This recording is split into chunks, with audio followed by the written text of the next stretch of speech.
I was born September 14, 1972 in Kuwait City, Kuwait. So I was born in the Middle East, but I'm not Arab, as you guys should know now. We're Assyrian. But when my parents left the Middle East, they settled in Chicago. Around the age of 6.5, there was a 9-year-old Lebanese Assyrian kid who started talking to me about Jesus Christ. He came and he told me, do you know who Jesus Christ is? I said, no, I don't know who Jesus is. He goes, well, he's the Son of God who loved you so much that he came to die for you. I was rocked, even at that young age. So the gist of it that night was, I just said, Jesus, I don't know how to invite you in, but I know you're the Son of God, and I love you, and I want you in my life. So that began my journey into the Christian faith. Fast forward, teenage years, fell away, started doing stuff I shouldn't be doing. But then around close to the age of 18, my life was like pretty much empty and miserable. I got into bodybuilding, got into kickboxing because I wanted to be the Assyrian Bruce Lee. The more I got into bodybuilding and martial arts, the more empty I felt. So I became hungry for God again. So the doorman, African-American named Hallis, he would keep uttering the word Allah. He would say, praise be Almighty Allah. So that got my attention. I said, can I ask you a question? Where did you learn this word Allah from? And then he started talking about the Honorable Elijah Muhammad. He kept talking about the Holy Quran. So I said, can you get me a copy? And he gave me a copy, and I was floored and I was shocked because I never knew that there's a religious text that mentions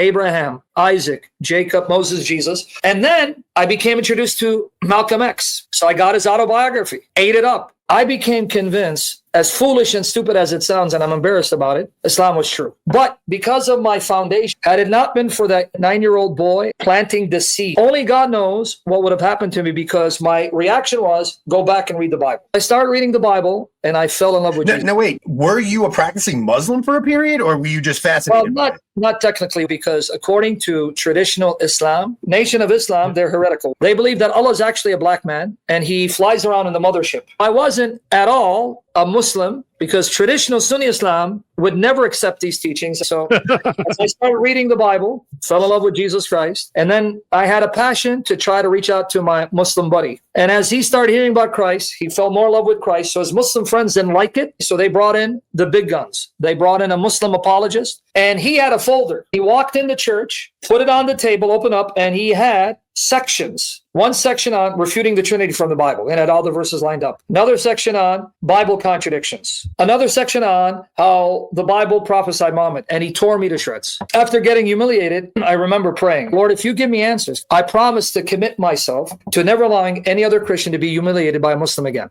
And here I am. Wow. Very cool. Very wow. Cool.